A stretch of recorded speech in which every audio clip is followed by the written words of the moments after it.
Hey, brilliant entrepreneur. Do you want to add speaking to one of the things that you do in your business?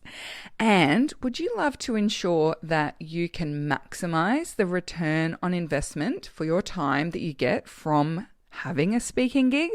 Whether it's being a guest on someone else's podcast or speaking on stage, I want to help maximize your return from the speaking opportunities that you get. This is episode number 437 of the Heart Centered Business Podcast, which means you can find all the relevant links and show notes for today's episode over at tashcorbin.com/437. And because it's day 7 of Tashmas, I have a special gift for you over there as well. Let's dive in. Hello, I'm Tash Corbin, a business strategist and mentor based on the Sunshine Coast in Australia.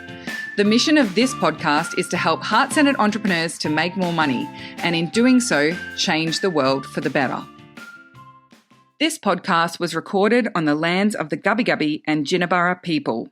Always was, always will be Aboriginal land. Okay, so whether you are invited to speak on stage at an event or you're invited to be a guest speaker on someone's podcast or on their social channels, we want to make sure that you are getting return on investment for your time and for your energy, regardless of whether you're being paid for that speaking opportunity or not. Now, I understand if you're being paid really well for being a speaker, the pressure and the urgency on that to then result in further growth and sales in your business is a lot less. And it's one of the reasons why I pay the speakers for the Heart Centered Business Conference as well as virtual conference, because I know that then there's not that sense of needing to sell from the stage and this sense of needing to somehow get paid for your time and energy going into preparing for and then facilitating that speaking opportunity. So the first thing I would want to touch on when it comes to maximizing that return is to remember that not every single person in the room is actually your ideal client. I think when we get speaking opportunities, we make the assumption that every single person in that room needs to become a follower or needs to buy something from us in order for us to really have maximized that opportunity. But that's not actually the case. Instead, what we want to do is maximize the number of right people who lean in towards your business as a result of that speaking opportunity. So we just want to be mindful that it's not everyone in the room. And what is it that would make someone an ideal fit for following you or finding out more? What makes them part of your niche? What makes them an ideal client for you? And then if it comes to maximizing the number of those people leaning towards your business, following you in some way, or being part of your audience, then it makes sense that your number one priority is not to sell to them then and there. Your number one priority is actually to get them on your mailing list, because the more of your ideal clients you can get on your mailing list from a speaking opportunity, then the more of them you have an opportunity to build an actual relationship with. We know that going from cold to making a sale is one of the lowest conversion models of marketing that are available to us. And instead, if we have opportunities to build a relationship, to generate some trust with that audience, to move people closer to that light bulb in your messaging of, oh, that's why I need to hire some help here, and then present your offer once they are actually interested in it, once they are clear that you are able to support them or help them in some way, that's actually going to result in far higher conversion rates. It's going to result in far more of them becoming paying clients. So your number one priority from any speaking gig, I think, is actually to get people onto your mailing list. And so if I have a special opportunity to go as a guest on someone's podcast, if I have an opportunity to speak on stage, I always just create a free resource or share a free resource, and people can opt in to grab that. So they're jumping onto my mailing list, and then I've got an opportunity to build that relationship. I've got an opportunity to reach out to them and ask questions. I've got an opportunity to try and get to know them a little more and what it is that they're looking for before deciding I'm just going to promote this and I'm going to promote that and I'm going to post this and I'm going to try and get them to buy that, right? I'm actually using this as an opportunity to create a two-way connection, a two-way relationship. So other than the metric of how many people from that event or from that speaking opportunity did I get onto my mailing list, how else do you ensure that you're really maximizing return from a speaking opportunity? Well, my biggest priority is to take time to actually connect to those people and get to know them. So if it's at a conference, for example, I take the time to connect with participants and get to know them, as well as the other speakers and the organizer and their team. I really make it my business to really look after the organizer and the team, because as an event organizer myself, I know how tricky it can be and I know how much of a difference it makes. So being an active participant, taking the time to really get to know the other people in the room, adding value as much as I can to that event, whether it's a virtual event or in person, is a real priority for me. Now, I'm not just doing that so that I maximize my own return on investment. I'm doing that because it also maximizes like what I get out of participating in the event. I don't speak at events that aren't going to be the kinds of events that I would get value out of as well, because there's a lot of overlap with myself and my audience. And so I really love the opportunity to be an active participant at conferences and events. And it's been really interesting, actually. Over the years, I've been invited to speak at a lot of conferences, and it's very interesting how much the organizers assume I won't want to hang around, how much the organizers assume I'll just want to do my thing on stage and then get out of there. And I think that's probably reflective of their experience perhaps with other speakers, or it maybe is a norm that I'm just not aware of, because that doesn't happen at my conference and it doesn't happen at most of the conferences that I attend. But it's really interesting that the assumption is, oh, you won't want to hang around for our silly dinky little conference. You can just head off straight away. And people are surprised when I'm like, no, I'd really love to stay if that's okay.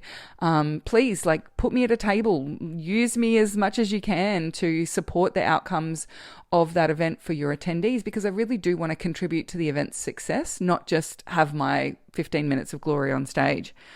The other thing I would say is being an active participant in the event itself, using the event hashtags and sharing in the lead up to the event and maximizing people's attendance at that event as a speaker is in my best interests, and that maximizes my return. Not only that, sharing on social media that I'm going to be a speaker at a certain conference or event, or I'm going to be a guest on someone's podcast, or a screenshot of me being interviewed for a podcast that's coming out in a couple of months' time. Doing all of that lead up, it builds up the excitement. It helps to share with my audience and build that platform for the person who's interviewed me or for who's invited me. But also, like, it's really good for reach, and it's really good for demonstrating like I am someone who's a sought after speaker in this space. So by being a really active participant, by sharing the event in the lead up, using the event hashtags during the event, taking lots of photos, all of those things, yes, it benefits the event significantly, but it also benefits me as a speaker. It's one of those win-win situations. And it's why I don't quite understand why some speakers have to be forced to share that they're speaking at an event and they have to have it written into their contract, because I think that the speaker is actually missing out by not doing that. So if you have got an event that you get to speak at, maybe you've invited to be part of a bundle or a summit or an online event or something along those lines, maximize the opportunity for yourself by, in the month leading up, being the most active, supportive speaker who is sharing about that event over and over again, tagging the organizers, asking people to share if they're coming, promoting the event, even if you don't get a cut of ticket sales, even if there's nothing in it for you financially, there is so much in it for you from a return on investment perspective if you are an advocate for that event. And especially also then during the event, using the hashtags, making your content shareable and findable and searchable. I think that's really, really helpful for maximizing your ROI. Then something that I do quite consistently, and I don't see as many other speakers doing it, is follow-up content. on social media. So if I've been to a conference, I'll do a live, which is like my top 5 lessons from attending that conference. I might do a couple of podcasts about it. I'll do posts on social media. I'm just remembering what I heard from this speaker and I'll tag the speaker. I want to give a shout out to the event organizer. That was such a really well run event. All of that follow-up content on social media is content that reminds the attendees that they saw you there. And I'll also take little snippets of my top 5 or 6 key points from what I presented at that conference, and I'll share them as little tips and tidbits over on my socials as well. That means that people who attended the conference are reminded of some of that content, and they'll often comment and say, oh, it was such a great presentation. I really found this part helpful, or, they're really showing that they got value out of that presentation. But also people who didn't attend are learning, and they feel like they get a little bit of the value of having been an attendee, even if they didn't go. And so it's really nurturing for my audience as well. So there's so many different benefits to doing that great follow-up content. Then my final piece of advice, if you want to maximize your return on investment from a speaking opportunity, make sure you nurture the audience. Make sure you nurture your audience. If people have joined your list from a speaking gig, make sure that you reach out to them, that they hear from you consistently, that you share great valuable content with them, that you are giving them the opportunity to reply to your emails and reach back out one at a time. You invite them to slide into your DMs and ask follow-up questions when they're doing their review of the event, or they're doing their listening along to that podcast in a few months' time. One of the big things that I share when I'm on a podcast, I say, please slide into my DMs and say that you heard this here. And not only does that tell me like what my audience growth is from that podcast and from that opportunity, but it also means that I'm striking up some one-to-one conversations and I'm getting to know those people. The nurture part of your client attraction process is where people get to know you, but you get to know them as well. And that's the value of being able to build a business on social media in the online space these days. We no longer rely on one-way communication strategies, on broadcast-only communication channels. And that means we have higher connection and we need smaller and smaller audiences to have the same amount of sales coming through or more sales coming through. I would rather have the smallest audience I need to maximize the income that I want to make. If I can have $1 million business with just 10 new people each month joining my audience, I want that. Why would I want to hold space for 10,000, 100,000 people if only 0.0001% of those people ever bought from me? That's old school marketing. That's broadcast marketing. And instead, we have this gorgeous opportunity to have real connections with people, real relationships with people, to get to know individuals in our audience. And by doing so, we maximize the connection and therefore maximize the conversion, the people who buy from us.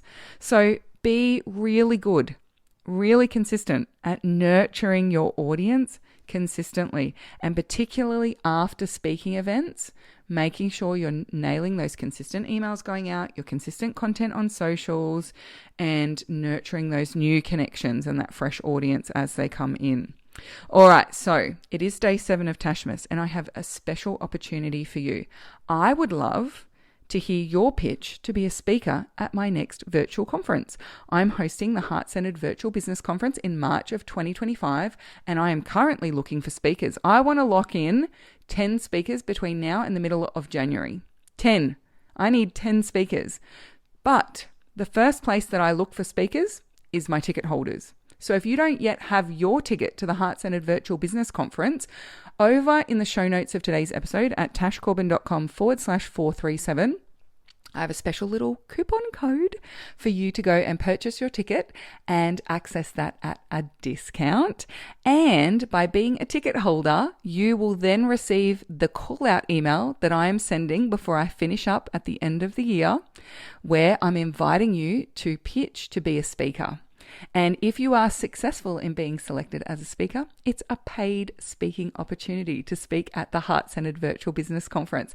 Now, last Virtual Business Conference, we had 170 ticket holders, but the one before, we actually had over 200. And my goal for 2025 is that we have 300 attendees at the Heart-Centered Virtual Business Conference.